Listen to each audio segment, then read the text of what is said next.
This program is brought to you by the Kentucky Small Business Development Center in Louisville.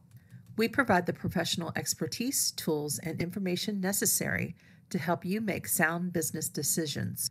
Thank you to the U.S. Small Business Administration for co-sponsoring our program and to our host organization, the University of Kentucky. Contact us at 502-625-0123 to get started. This program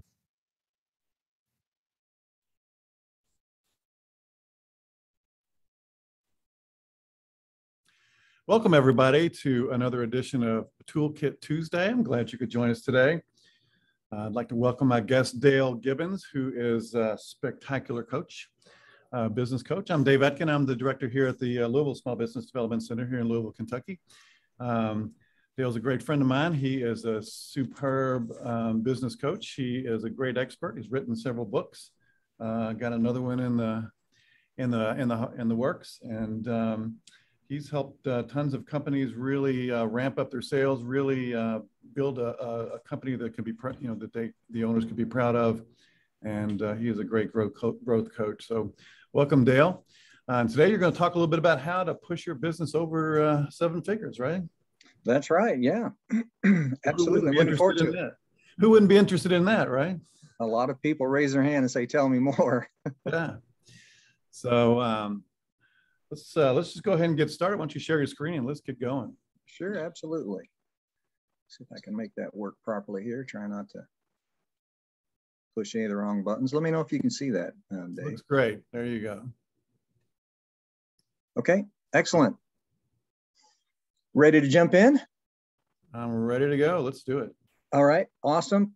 Well, everyone listening now live or on the recording or whatever the case might be, I'm excited to be able to share with you, David. I appreciate the invitation. This is always a very fun topic. We're going to be talking about some very specific strategies. We'll start with a 5-part framework for increasing sales, profits, and really creating more free time for you as a business owner. And we only have an hour, so there's a lot to pack in this 1 hour. There's more that I'm certainly willing to provide for you as a favor to the Small Business Development Center and to David and Janet. So if you are a small business owner and you're looking for ways that you can find, win, and keep more clients or more customers in order to live the life you want to live, then this is going to be helpful. You're in the right place here. And by the way, that's one of the first questions to ask as a business owner too, is not necessarily how much money do I want to make, but how do I want to live? That's the question to start with. So if you're looking for generating leads, sales, and profits, and for creating more free time for yourself, that's our topic for the day. So in the next 45 minutes, as I said, I'm going to share a 5-part profit framework with you. That if you focus on this, you can really leverage it to increase sales and profits, and you can reduce a lot of the hard work. So if you have a good framework in business, you can eliminate a lot of the guesswork and some of the hard work. In fact, there's plenty of hard work no matter what happens, but we want to make sure that we're applying that effort and we're doing the hard work and all the right things where we get the most leverage and we're making the highest and best use of our time. So we'll have time, I believe, today for 3 strategies. I know we can squeeze 3 strategies in. I can assure you with confidence that if you listen closely to the 3 strategies that I'm going to share with you, and you implement them as soon as possible, you will see results from these. And so I'll also be giving you a free gift, as I said before, as a favor to the Small Business Development Center and to David Etkin. I'm going to hand you the keys to, frankly, dozens and dozens more strategies. Like I said, we're going to cover 3 today. There are somewhere around 50, and I'm going to share those with you so that you can consume those on your own time. So I'll give you details on implementation and for what I'm going to share with you, and as much more as we possibly can given the time we have. So again, the strategies are all going to be available to you in a free e-learning academy that I'll grant you access to. There's no charge. This isn't a veiled sales pitch of any kind. And there's no big for the low price of anything coming at the end. So put your credit card away or whatever and just relax and enjoy the time we're going to spend together and absorb as much of this as you possibly can and put it to work right away when we wrap up here, okay? Again, not a veiled sales pitch. I'm not going to leave anything out. You'll have the entire framework, 3 strategies, and I'll grant you access to the membership website that I'll share with you and the academy. Okay, so let's dive right into the 5-part profit framework. Now, there's a lot of different ways to think about how you grow your business. By all means, do what I said before. I would encourage you to ask yourself, well, hey, what is the purpose of having this business in the first place? Do I want to build something that scales big and Google buys me for $1 billion? Or do I want to build, a nice 7-figure business that creates, that I develop into this cash flow producing asset that I can hang on to for, quite a while and maybe leave it to my family or maybe sell it at some point. Not kind of a $1 billion Google valuation or anything like that, but maybe, a few $1 million or tens of millions of dollars. So there's a lot of different ways to look at this. We're going to focus on profitability and profits today. That's the value of the business and how to improve that. It's a different topic we could cover on another time. But let's look at the profit framework, okay? So 5 parts to the framework. Number 1 is leads. Number 2 is conversion. So think about how many people, and number 1 and more leads, think about how many people walk into your store every day if you have a brick and mortar store, or how many people visit your website if you sell things online, or how many people visit your Amazon store, or whatever platform you're using to make your services or products available to the public. You want to be counting and measuring the number of leads that come in. And so think of this 5-part framework in many ways as let's use the 80-20 rule, the old Pareto principle. Probably don't need to explain to you where that came from, but it's the 80-20 rule. So this framework is going to be the 20% of effort that produces 80% of your results when it comes to profitability. So let me say that again. If you want to increase the profits in your business, it's so easy to get distracted because there's Facebook advertising, there's this, there's that, there's branding campaigns coming at you all the time, folks selling those kinds of things. Focus on the framework. It'll produce 80% of your results. So more leads, number 1. How many people, who are they coming into your world? The other is more conversions. That's number 2. If you have a certain number of leads coming in, how many of those eventually turn into customers or clients or patients or members or whatever you call those great people who exchange their hard-earned money for the service and solutions you provide? Number 3 is transactions. How many times do they purchase from you in 1 year, let's say? Number 4 is prices. How much do they pay you on the average each time they do purchase from you or buy a service from you or something like that? And then finally, the 5th part of the framework is more profits, as in your profit margin specifically, as a percentage of top line sales.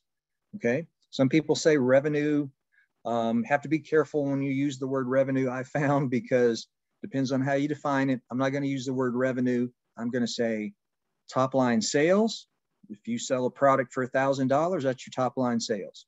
If you take out all of your cost of goods and expenses, and that's $800, then that is your cost of goods and expenses. Your money left is $200. That's your profit. Okay. So leads, conversions, transactions, prices, and profits. Now let's put this framework to work for us here. Okay. We're going to focus, for the purpose of our time today, we're going to focus on leads. Now, as I said, I'm going to grant you access to an online academy where we cover multiple strategies inside of all 5 of these. And you're going to have access to them after the event today. If you're listening to the recording, by all means, send an email, and I'm happy to, we're happy to share it with you and grant you access. Okay, so what I'm going to do here is I'm going to slide over. I think I can make this work. I'm going to slide. I'm looking up because I have two different monitors up here. So I know that probably looks kind of weird, but I'm going to slide over a calculator here. Hopefully you can see that. I think you can.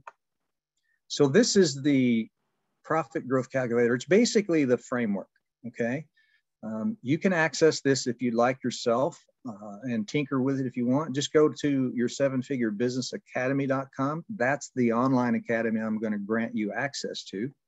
And then just type in /new profit. Now that is not in a menu anywhere on the homepage, so you won't be able to find it. So just go to the Academy website here. Like I said, this is where you're going to have access.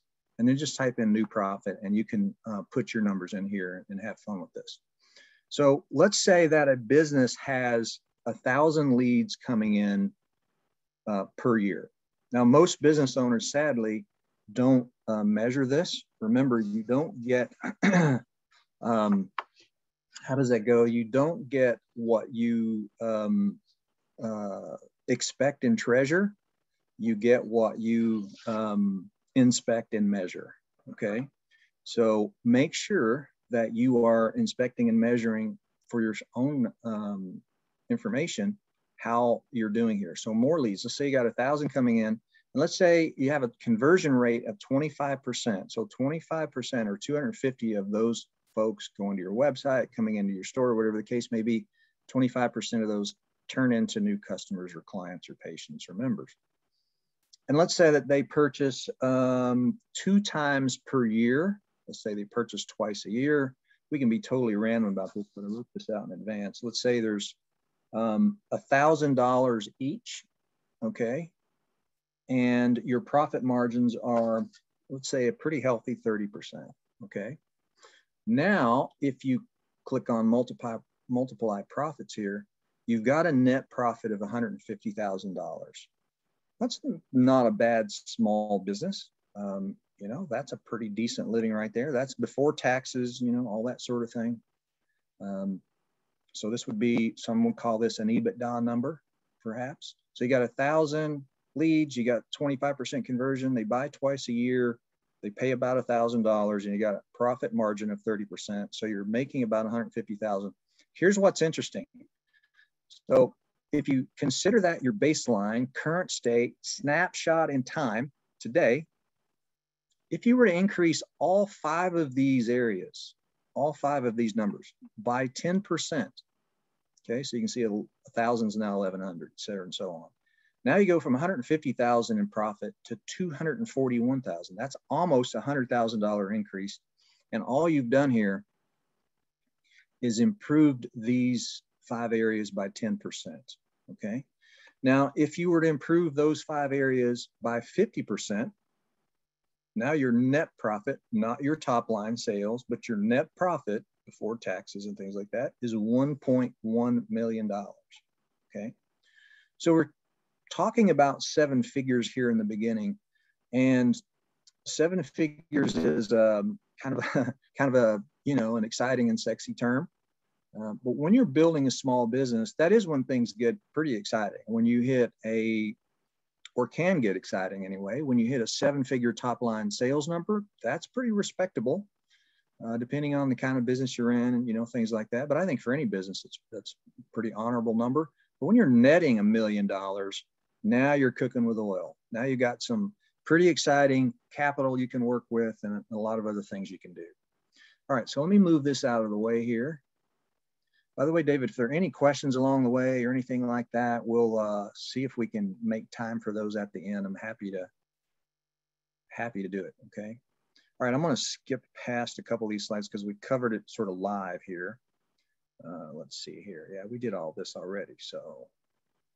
Okay, let's move to let's move to strategy number 1. Okay, so remember the profit growth calculator and the 5-part framework. We're talking about more leads. So one of the things that business owners can do right away to generate more leads is to get much, much better at answering the question. So insert your name there in the brackets. What do you do? You know, we get this question all the time. If you're out networking, or maybe in a deliberate networking event or something like that, or maybe you're just standing in line at the grocery store and you're striking up conversation. This is a ubiquitous question. It's people everywhere ask this question. And generally what happens is we answer it in the wrong way, okay? How you answer this question is going to determine, quite honestly, whether you're successful or how successful you're going to be in your business. I think it'll determine whether your business succeeds or fails. Now we're going to kind of unpack this here a little bit. The truth is when people ask this question, the honest truth is they don't really care what you do. Okay. They honestly don't. There's another question behind this that is what they're asking generally. And the what do you do question is a curiosity. And there's nothing wrong with answering it, but it's not really the question that they're asking. What they really want to know is number one, what can you do for me? Number two, what do I have to do? Number three, how long is it going to take me to get the result? And number four, how much does it cost me in time and money? Now think about that for a second. What the person is really asking is not what you do, because most people are going to say, well, I own AAA transmission on the north side of town. That's not what they care about. What they want to know is what you can do for them. How, what are they going to have to do in order to get the result? How long it's going to take to get the result, and what's it going to cost them in both time and money. Okay, so let's look at what this, how this shows up in practical, real day-to-day business terms here. Okay. First of all, enter the conversation taking place in the head of the ideal customer or client or patient or member. Okay, your ideal, we'll just call them customers from here on out. Enter the conversation that's taking place in their mind. Gosh, you could think of all kinds of things at any moment in time, really, but during the pandemic, there's a lot of things going on that people are concerned about, because a lot of it is triggered by that. We'll talk about a couple of examples here in a minute. So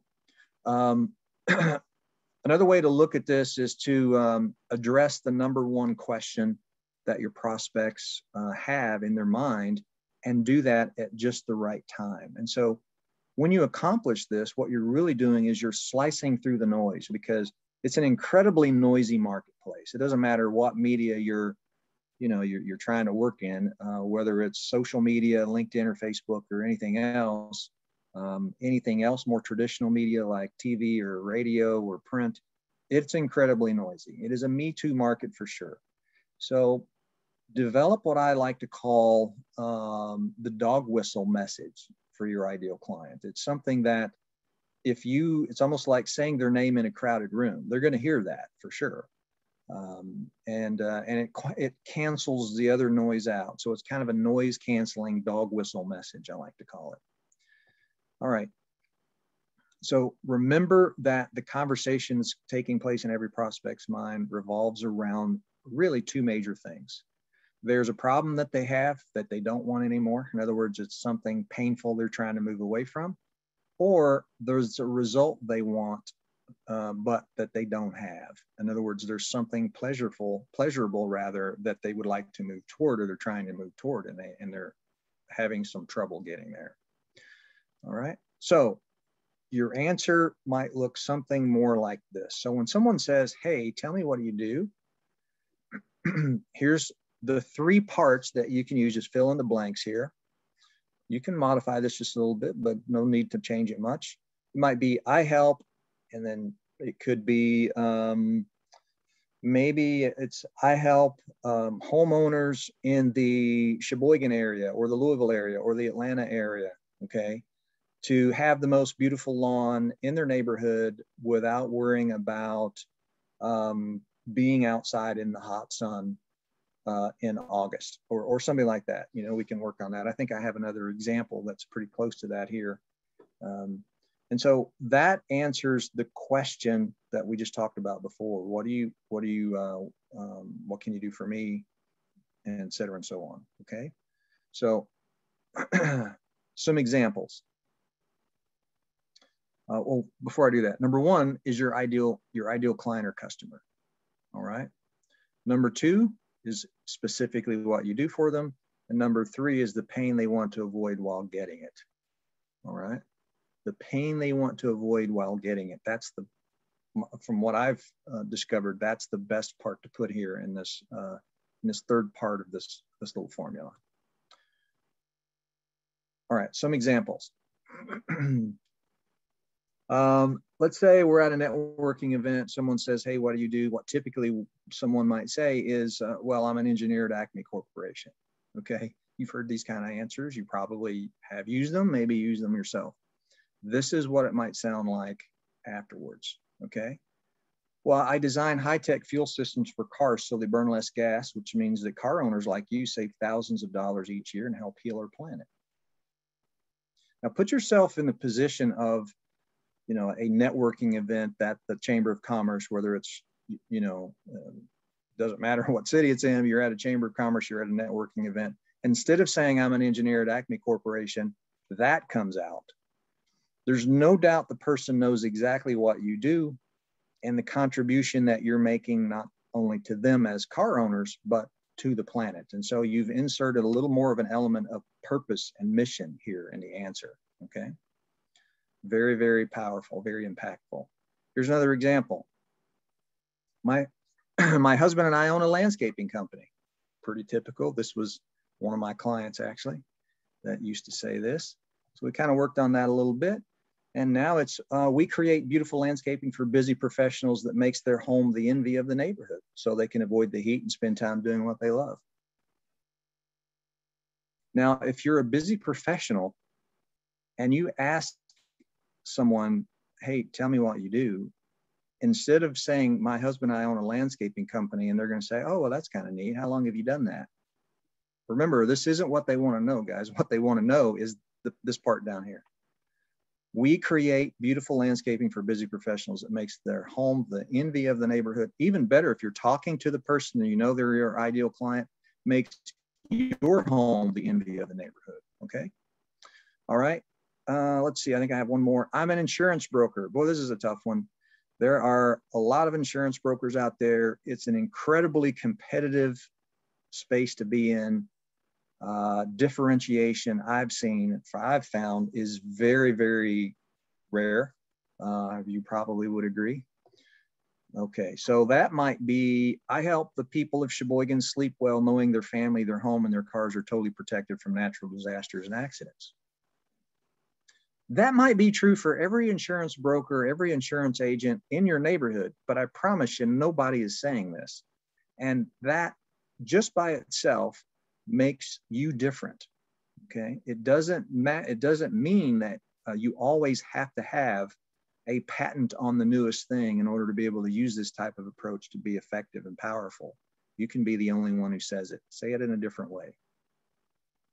All right, so I said we were working and focusing on the first part of the framework, which is more leads. The strategy that we just walked through together is what I like to call market dominating messaging and positioning, okay?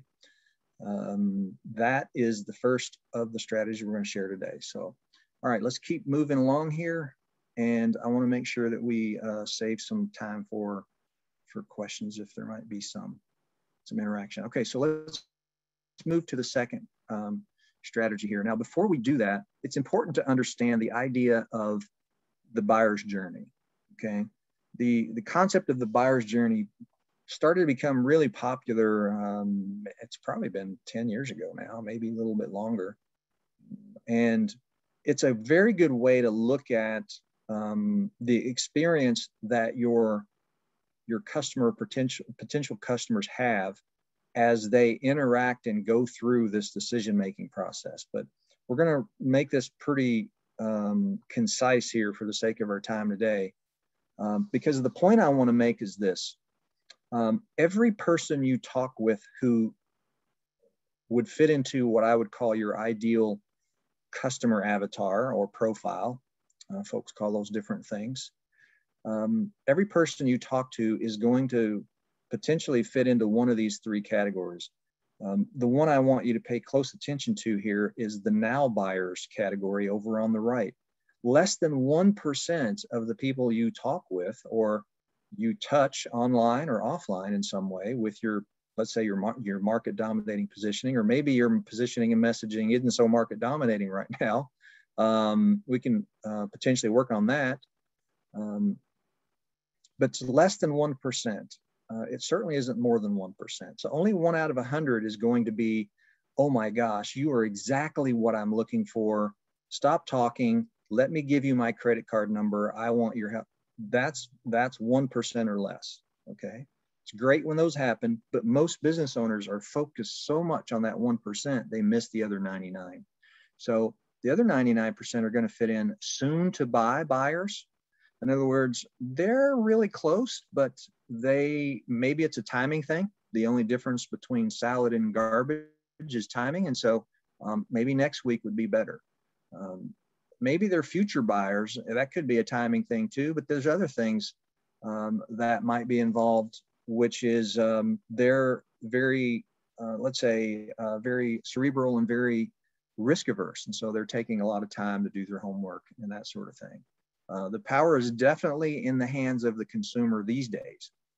We all know that because we're on both sides of that transaction. If you own a business and if you're researching buying something like a car, you know, you go in well armed these days. It used to be the sellers had all the power. These days, that is definitely not the case. The buyers do.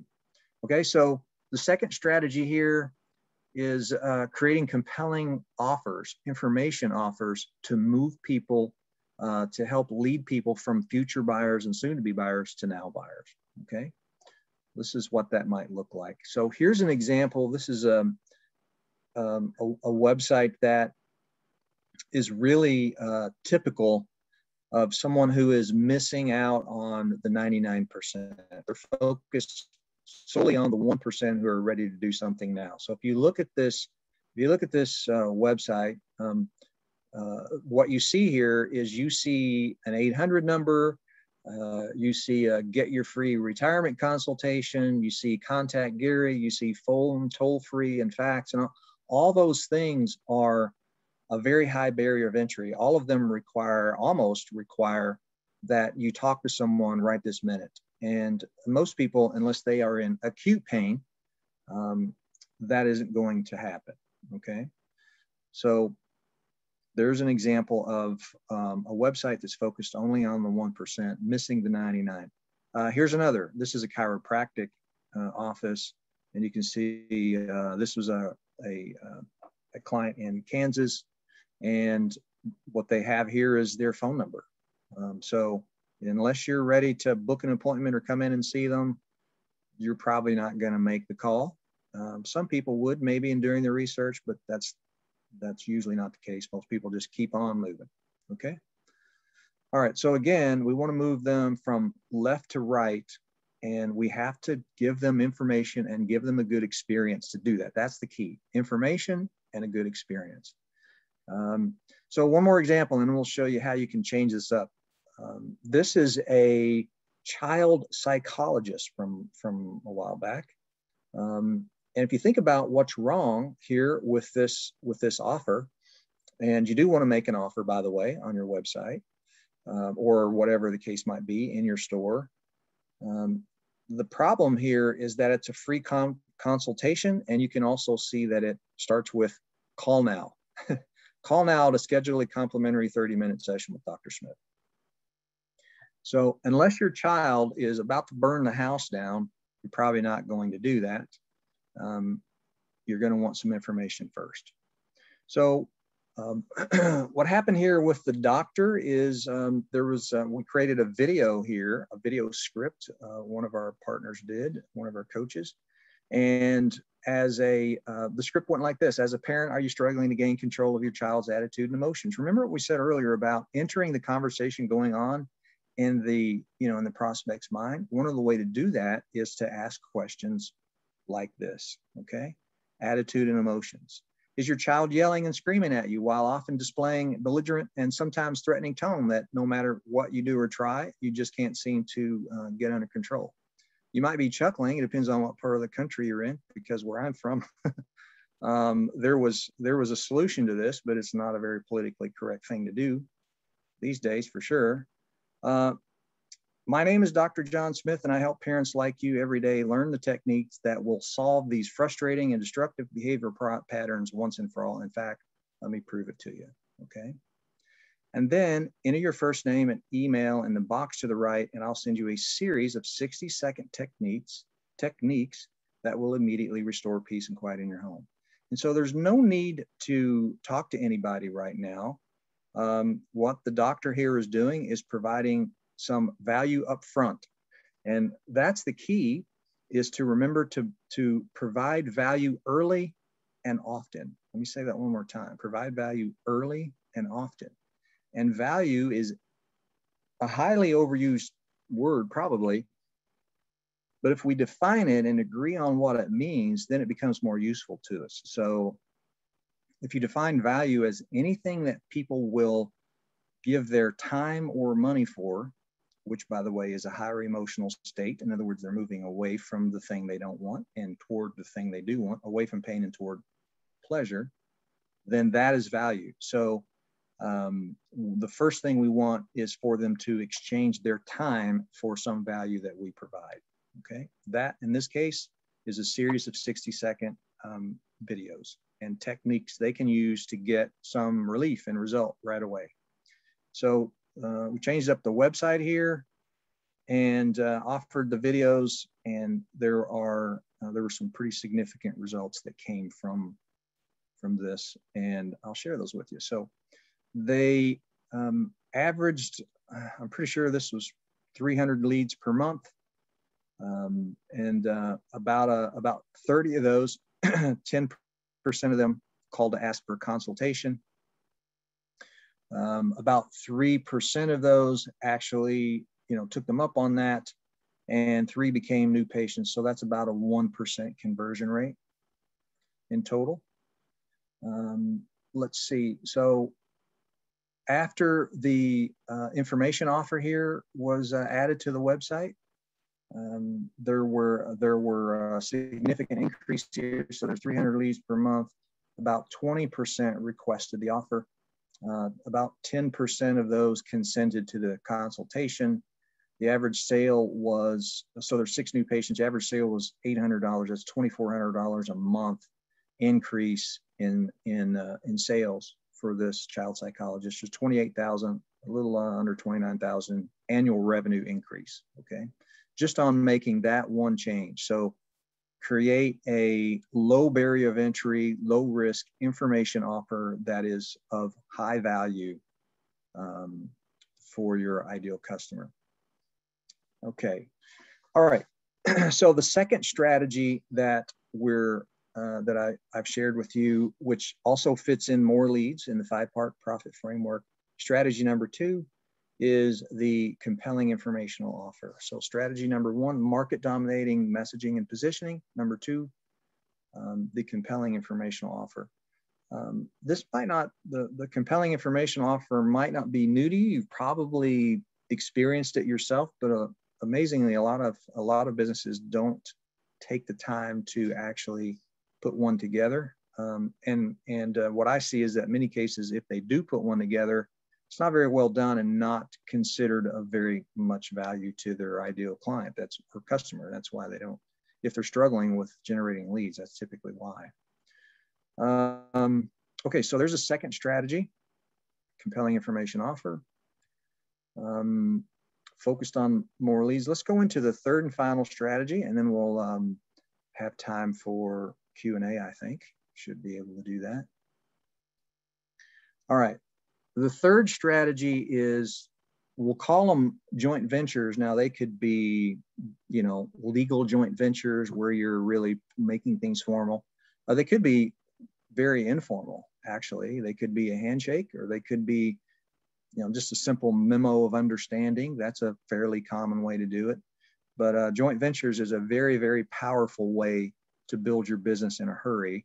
I'll give you some examples of what that looks like here in just a moment. So the key here to creating really good joint ventures, or pulling together with others and making some pretty exciting things to happen, is to find folks that service the exact type of client or customer that you do. When you can accomplish that, you can do great things. One way to do this is to go back to the customer journey that I mentioned before, and then look at the chain of events that happens. There's an event chain like this for just about every business. I mean, there might be some exceptions to this, or probably is, but none come to mind right away. So one thing that's top of mind for me, very top of mind for me, is the wedding industry. My oldest son just got married just this past Saturday, right here in our front yard. And so I've been involved in that for quite a few weeks and months, hearing about it and kind of at a distance. So the wedding industry is a wonderful example. So this is a typical event chain of vendors that are involved in putting a wedding together. So the first, of course, is the jeweler. It's one of the things that, maybe this is sort of the first trigger of a sequence of events here that happen with different businesses. So,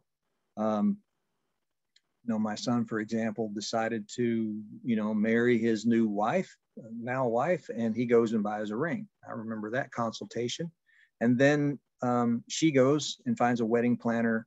They find a venue. They work on, that for the wedding itself. Then there's a reception venue. There's a wedding dress. There's a florist. There's a wedding cake. There's a printer for invitations. There could be other things in here. Maybe there's a limo company. They want to rent a limo. There's all kinds of things. And so we'll just stick with these for now. But let's say you're the florist in this chain of events here. Well, you have tremendous opportunity to reach out to the people that come before and come after in this customer journey, in this chain of events. So let's explore this together. Okay, so if you notice, everyone that's, let's say, above the florist is perfectly positioned to refer business to the florist. And if you're the florist, the chances are pretty good that, number one, you would appreciate that. Number two, that you might reciprocate. And number three, you might even remunerate them, compensate them, pay them for the referral. It's not uncommon at all to do it. And there's nothing hurt in doing so. And everyone below the florist is perfectly positioned, of course, to receive referrals from the florist. Okay, so let's look at this a little further. We'll dig in here. Could the florist receive, let's say in this example, could the florist receive just one referral each month from just one of the businesses who come before them in this event chain? So the wedding planner, the venue for the wedding, the venue for the reception, and the wedding dress. If we assume that's the case, then we'll look at the math. So next, could the florist give just one referral for each month to each business that come after them in the event chain? The answer is probably yes. Okay, so use your imagination here. So if the average sales price for the florist's wedding flowers is $3,000, I don't know if that's a decent price or not. Seems like it is. Then just a single referral per month produces an annual increase of $36,000, okay? A single referral from anyone else in the event chain, $36,000. That's pretty significant. If the average sale price for a wedding cake is also $3,000 and the florist receives a 10% referral fee, then just a single referral per month produces an additional annual increase of $3,600. So you can see how this math can start to add up. If the average sales price for printing is $1,000 and the florist receives a 10% referral fee, then just a single referral per month produces an additional annual increase of $1,200. Okay, so if you add all of this up, guys, add it all up, the florist, if you're the florist, this is an additional $40,000 in annual sales here, okay, conservatively. All right, so we've talked about the 5-part profit framework: more leads, more conversions, more transactions, higher prices, more profits. And we focused on more leads. We've covered 3 different strategies. Number 1, market dominating messaging and positioning. Number 2, compelling offers, compelling information offers to move folks from maybe kind of someday buyers to the more 1% buy now category. So from the 99 to the 1%. And so those are the 3 strategies. So remember, as you build your business, it's really important to have clarity about what you're doing now. You know, a bit of a side note here is not part of the presentation. There's a great book you may have read. I don't know if you have, but it is called The One Thing by Gary Keller. It's one of my favorites. It's one of my most dog-eared and marked up books. It's a very well written and easy read. I would encourage you to get it. Focus on the one thing. And when you're building your business, you want to increase and improve profitability. The one thing is the 5-part profit framework, and then look at the individual parts of that and then focus on one thing inside of those. All right, as a wrap up here, here's what you need to win, guys. You need business and marketing knowledge. There's no getting around that. To the best marketer and salesperson go the spoils, in my opinion, from what I've seen. You can be the best producer of things, but someone has to be able to engage with the marketplace and communicate with the marketplace in a way that cuts through the noise so that they raise their hand and say, hey, I think you're the florist for me, or I think you're the HVAC company for me, or the surgeon, or the dentist, or the manufacturer. Somebody has to do that. You need a framework for measurable success so that you eliminate a lot of the guesswork, and as a result, a lot of the hard work, make much higher and better use of your time and have much more free time. Create a compelling scoreboard around these 5 parts here and know what your numbers are. And then have a strategic plan. It doesn't need to be a thick 5-year plan or anything like that, but do have one. And know that as soon as you engage with the marketplace, your plan's going to change, but having the plan will help you a lot. Find a peer group. David Edkin can tell you about, I'm sure, different peer groups you can be involved in. Some are free, some are paid. I run paid groups and enjoy that a lot. It's part of my favorite part of my week, actually, when we have those meetings. And by all means, before I forget, consider an advisor, coach, or mentor. Again, some are free, some are paid. I actually, of course, I provide advisory and coaching services myself, as David mentioned, but I too even hire coaches and mentors. I have 2. Because we don't have 360-degree visibility. We all have blind spots. And so we need those blind spot monitors to help us out.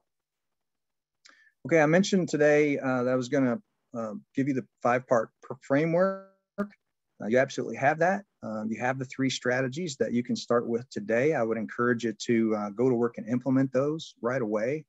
They don't really cost anything. They just invest a little bit of time. The free gift that I'm going to provide for you is, number 1, 90-day access to the online academy that we talked about earlier. Again, there's no cost at all. That's about a $600 value. A 15-minute breakthrough session, again, not a veiled sales pitch. We talk about anything you want. If you want to re-engineer your market dominating positioning or your current positioning into something market dominating, we'll work on that. It doesn't take but about 15 minutes to create the first iteration of it. I'm happy to help. All you need to do is send an email to Joe, that's my assistant, Joe with no E, just J-O, at your7figurebusinesscoach.com. Send him that email and just put in the subject line SBDC. That's all you have to do. He'll know what to do next, and we will serve you as best we can, and we're looking forward to helping you out. So David, Janet, I'll turn it over to you guys. Hopefully that was helpful, and I served you as best I can today, and I'm happy to take any questions or whatever you guys would like for me to do here in the rest of the time we have. Yeah, if you have any questions or comments, just pop them in the chat there, and we'll get to them right away. Also, Janet, I think you have a survey. You want to talk about that a little bit before we move on?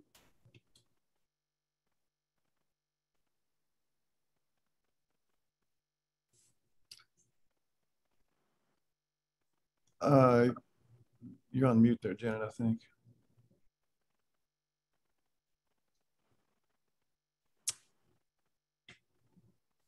Okay, I think we're having some technical difficulties there. But anyway, so we need to send you a survey. If you take a few minutes and just take that survey for us, it kind of helps us with the SBA, who is our primary funder. They'd like to hear from you guys. So again, if you have any questions or comments, just kind of pop them in the chat or the Q&A, and we'll get to them right away. So we do have a question just jumped right in here, Dale. So they say, thanks for the presentation. A lot of the examples are B2C businesses. Do you have any suggestions for B2B businesses, or are they similar as far as the top of the funnel discussion? I guess that's what they're asking about. Yeah, the examples, true. The examples I gave you are B2C examples. Business to business really is exactly the same. It's not any different.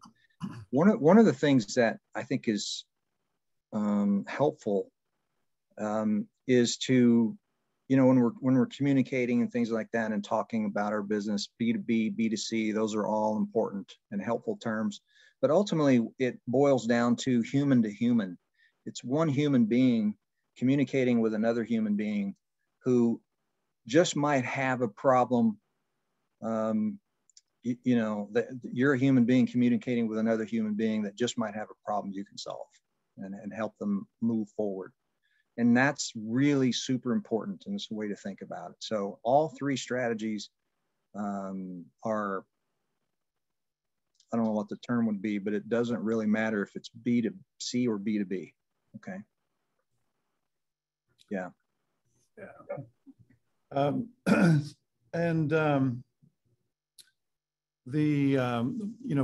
I guess really, would you say that step one is kind of just figuring out where you're directing the funnel to? I mean, is that, before your examples were all pointed towards website. Is that where you recommend people point their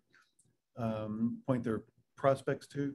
Well, I mean, it depends. It depends on who your ideal client is. I mean, the best place to start, really, it goes like this, honestly, David. When I'm working with a business owner, I'm not concerned about their websites or even their messaging or anything in the beginning. What I'm concerned about, or what I'm really focused on, is that individual. So if it were you and I, David, and I was talking about you and you have a business, I mean, the real question is what do you want a day in the life for David Edkin to be like?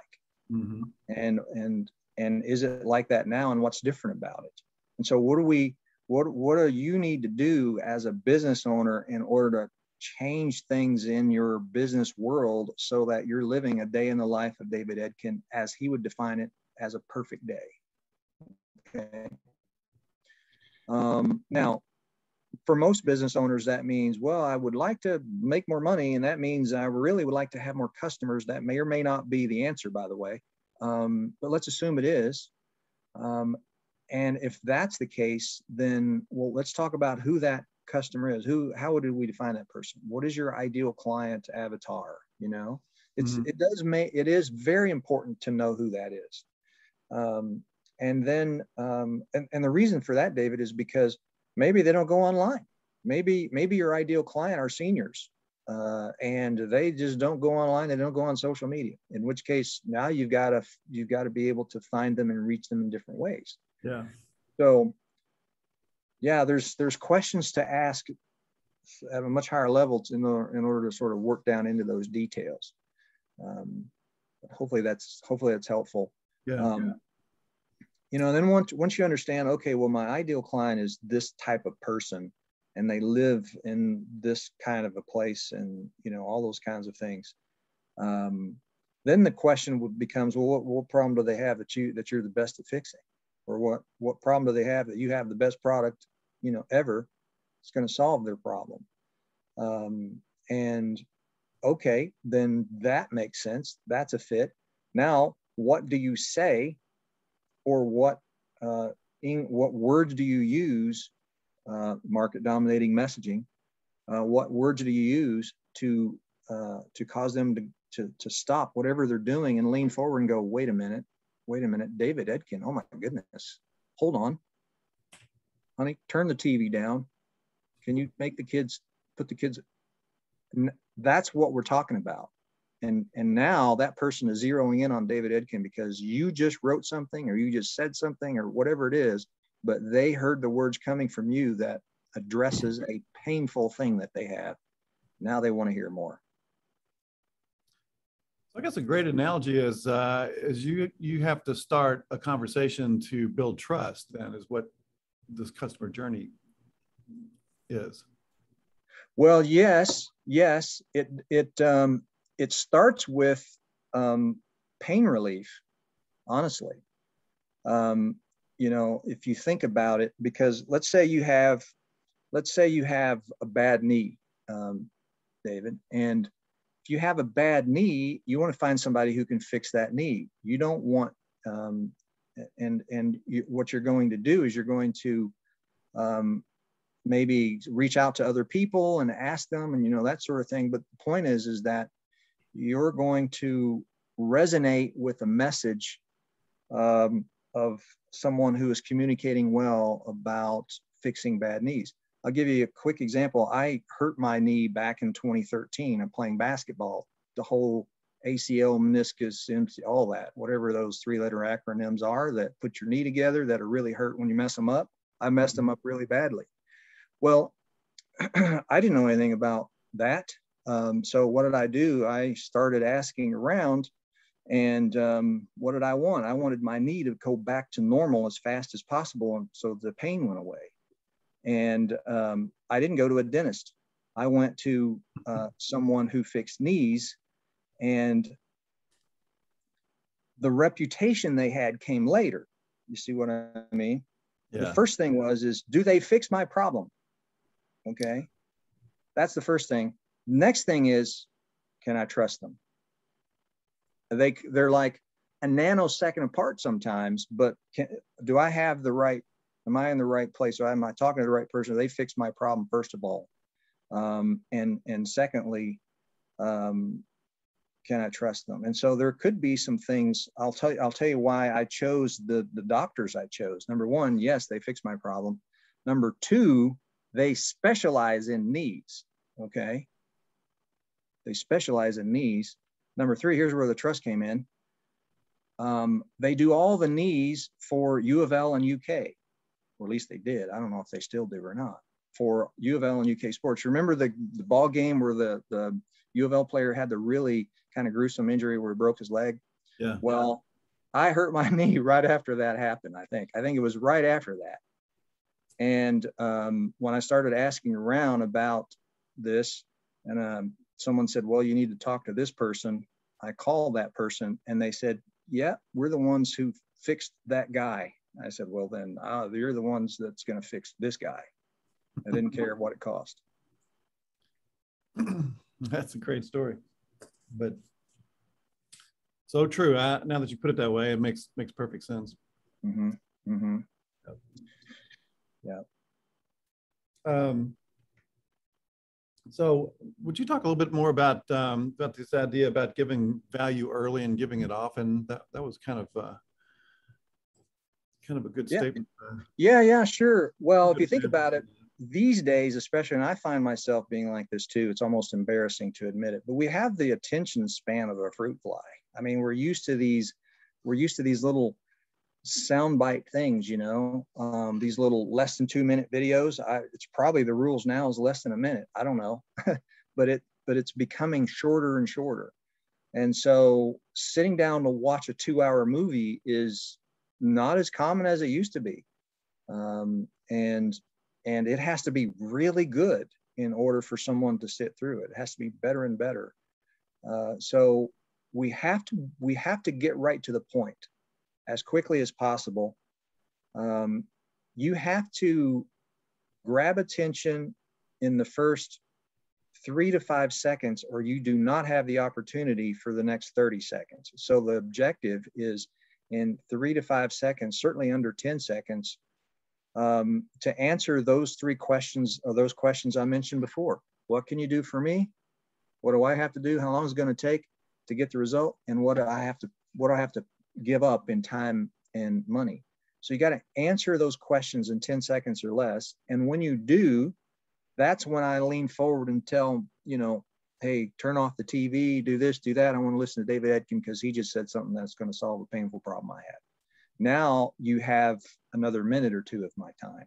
So the value was delivered in that first 10 seconds, because remember, people give time or money for something of value. In the beginning, it's always time. So I gave you 10 seconds because what you communicated to me was of value. Well, what does that mean? What it means is I have the hope, at least, that it's going to move me away from something painful and towards something a little more pleasurable. Nice. It looks like that's about all the questions we have. We're kind of at the top of the hour too. I guess we ought to, unless there's anybody out there like to sneak a question or 2 or comment in very quickly, have a couple seconds to do so. But just like to remind everybody, we'll be sending out a replay later on this afternoon. And please take the survey. That kind of helps us, really helps us with the SBA. Dale, thank you so much for sharing today. This is always great to see you, and you always have such great insights, and your framework is so easy to understand. I know it's a slog and a real hard implementation, but it makes sense when you're doing it.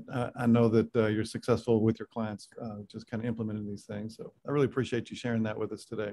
Yeah, you're welcome. I appreciate the invitation, David. Always good to see you. And anytime I can help, let me know. Okay. Again, reach out directly to Dale. There's his email address there in front of you. And we'll also send that to you later on. Dale, thanks again. Janet, good to see you. Thanks for running the show for us in the background there. And thanks for joining us on Toolkit Tuesday. We'll see you next time. Goodbye, everybody. Take care.